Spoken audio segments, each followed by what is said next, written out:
Everyone, this is me Sadia है और मैं आपके लिए लेके आई हूँ जेमिनी के लिए बाकी मंथ की रीडिंग जो कि होगी 15 अप्रैल से लेके 30 अप्रैल तक।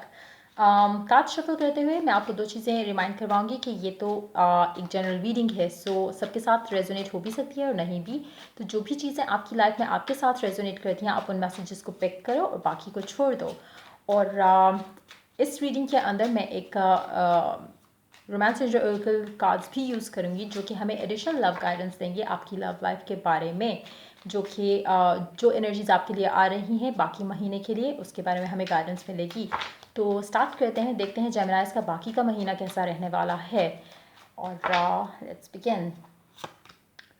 5 ऑफ कप्स, थोड़ा डिसअपॉइंटेड होगे आप किसी चीज़ को लेकर।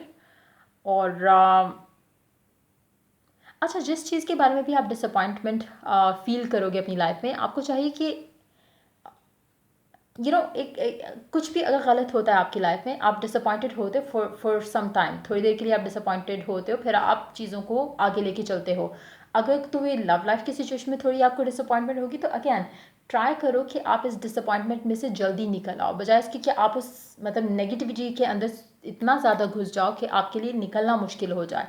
तो ये मत होने देना अपने साथ। मुझे लग रहा है कि जो भी डिसअपॉइंटमेंट जिसके बारे में बात करी ये ऑलरेडी हो चुका है, क्योंकि ये रीडिंग मैं रिकॉर्ड कर रही हूँ 16 को, मतलब 16 अप्रैल को मैं ये रीडिंग रिकॉर्ड कर रही हूँ। तो हो सकता है ये एनर्जी आप ऑलरेडी फील कर रहे हो, कुछ ऐसा हुआ हो जिसके बाद आप बुरा फील कर रहे हो, डिसअपॉइंटेड फील कर रहे हो सकता है कि डिसअपॉइंटमेंट आपको खुद से हो सकता है कि किसी और इंसान की किसी हरकत से आपको डिसअपॉइंटमेंट हुई हो।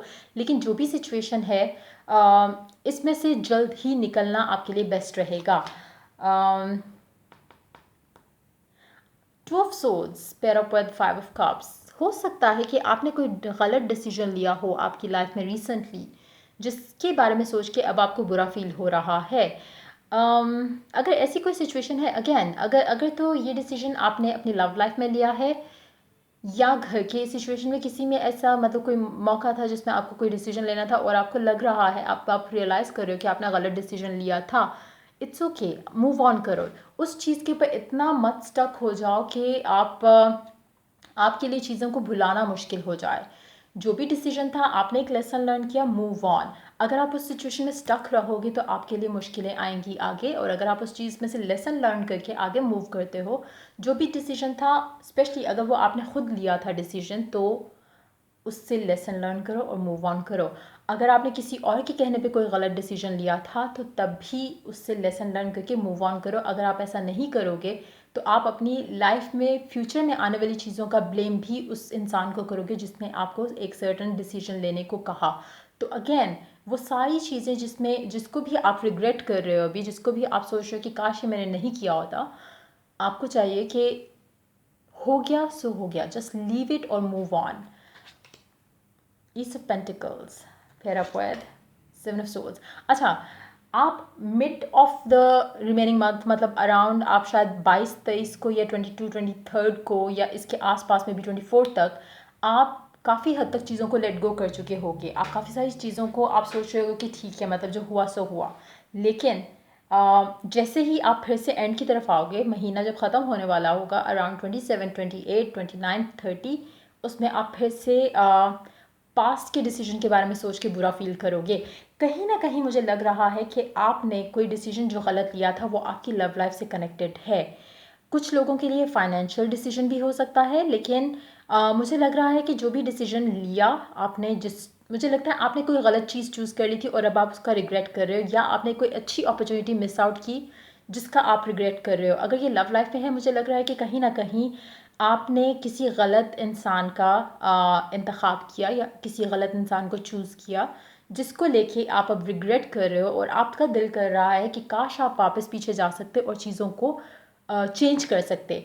अब देखा जाए तो ऐसा कुछ आप कर नहीं सकते, आप वापस नहीं जाके चीज़ों को अनडू नहीं कर सकते, डिलीट नहीं कर सकते। तो बेस्ट आपके लिए इस सिचुएशन में यही है कि मूव ऑन, पास्ट के बारे में भूल जाओ, छोड़ दो। जो भी चीज़ें आपसे मिस आउट हो गई, अच्छी अपॉर्चुनिटीज़ या गलत आपने कोई चीज़ चूज़ कर ली, जो भी था हो चुका, मूव ऑन करो। अगर आप मूव ऑन नहीं करोगे तो आपके लिए मसला हो सकता है फ्यूचर में। थोड़े और कार्ड्स पुल आउट करते हैं, देखते हैं एस ऑफ पेंटिकल किस एनर्जी को रिप्रेजेंट कर रहा है आपकी लाइफ में।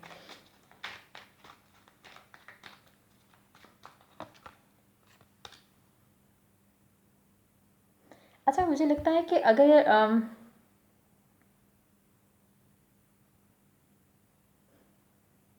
जो भी चीज़ है आप उसके बारे में बहुत ज़्यादा सोचने वाले हो। अगेन,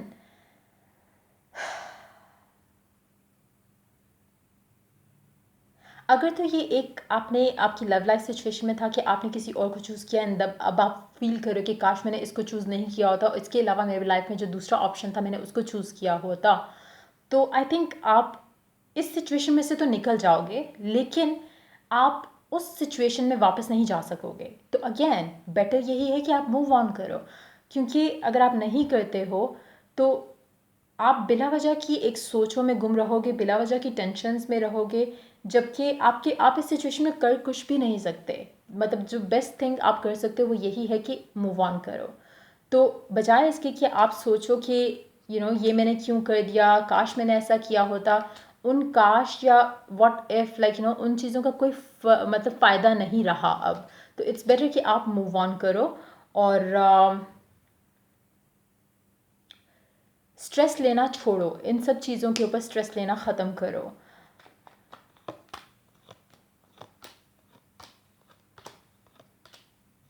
कुछ लोगों के लिए हो सकता है कि सिचुएशन बहुत ज़्यादा वो हो, क्रिटिकल हो सकता है कि आप अपनी लव लाइफ में, शादीशुदा ज़िंदगी में हो सकता है थोड़ी आपको परेशानियां आ रही हों और आप सोच रहे हो कि काश मैंने ये डिसीजन नहीं लिया होता, काश मैंने काश मैंने ये इस इंसान को चूज़ नहीं किया होता, काश मैंने किसी और को चूज़ किया होता।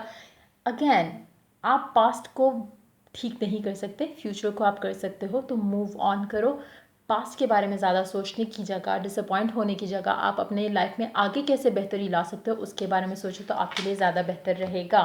अब देखते हैं रोमांस एंजॉय के कार्ड्स क्या कहते हैं आपकी सिचुएशन के बारे में।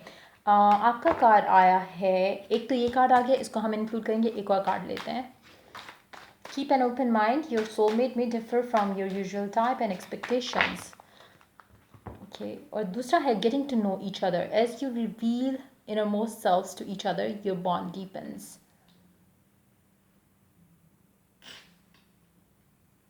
अच्छा, अगर तो आप किसी रिलेशनशिप में से निकल रहे हो और आपको ये एहसास हुआ है कि आपने गलत बंदे को या बंदी को चूज़ किया था, फ्यूचर के लिए अपने ऑप्शंस खुले रखो और बजाय इसके कि आप जल्दी जल्दी में कोई लाइफ में डिसीजन लो, तो बहुत सोच समझ के स्लोली किसी रिलेशनशिप को आगे लेके चलो, बजाय इसके कि आप रशन करो और फिर आप गलत बंदे या बंदी का इंतखाब करो या उसको चूज़ करो और फिर रिग्रेट करो। तो अगेन, हमेशा किसी भी रिलेशनशिप को बनते हुए टाइम लगता है। अगर आप बहुत जल्दी जल्दी चला रहे हो किसी भी रिलेशन को, अगर आप अभी मिले हो और फिर आप बॉयफ्रेंड गर्लफ्रेंड बन जाते हो, ऑफिशियल कर देते हो कि हाँ हम साथ हैं, और देन फिर आप लेटर ऑन देखते हो कि ये तो बंदा या बंदी बिल्कुल डिफरेंट है, या ये तो फ्लर्ट है, या ये तो मतलब नेचर वाइज अजीब है, तो उस तरह की चीज़ें बजाय इसके कि आप बाद में रिग्रेट करो कि मैंने गलत बंदा या बंदी चूज़ किया, उससे अच्छा ये है कि आप रिलेशनशिप को स्लोली लेके चलो, ताकि आपको पता चले कि आप ऐसे इंसान के साथ रह सकते हो फ्यूचर में या नहीं रह सकते। तो मेक श्योर कि आप नेक्स्ट टाइम जब भी किसी रिलेशनशिप में जाते हो, तो आप एक तो पहली चीज़ ये कि आपको पहले इससे हील होना है, फिर किसी नए रिलेशनशिप में जाना है। इस बुरे सिचुएशन से निकलते साथ अगर आप फिर से किसी और नए रिलेशनशिप में जंप इन करोगे तो आपके लिए फिर से गलत होगा। तो मेक श्योर कि पहले आप हील करो खुद को, पास्ट में से निकल जाओ और फिर किसी नए रिलेशनशिप में जाओ, वो भी पहले फ्रेंड्स बनो, फिर किसी और तरफ चलो। अगर आप पहले से ही डिसाइड कर लोगे कि ठीक है ये मेरा बॉयफ्रेंड गर्लफ्रेंड है और अभी आप एक दूसरे को अच्छे से जानते भी नहीं हो, तो आप लोगों के लिए मुश्किल हो जाएगा। तो ट्राई टू अंडरस्टैंड इट, और अभी का जो बाकी का महीना है कोशिश करो कि आप इस बुरी टाइम या बुरे फेज में से जल्द निकल सको। और बस ये थी एनर्जीज आपके लिए जो फ्यूचर में आने वाली हैं रिमेनिंग मंथ में। अगर आपके साथ रीडिंग रेजोनेट होती है तो लाइक, शेयर और सब्सक्राइब करो, और अगर आपके पास कोई सजेशन है जो आप पिक अ कार्ड के लिए देना चाहते हो तो आप दे सकते हो कमेंट सेक्शन में। तो चलिए, I do the next reading for you guys, take care, bye bye.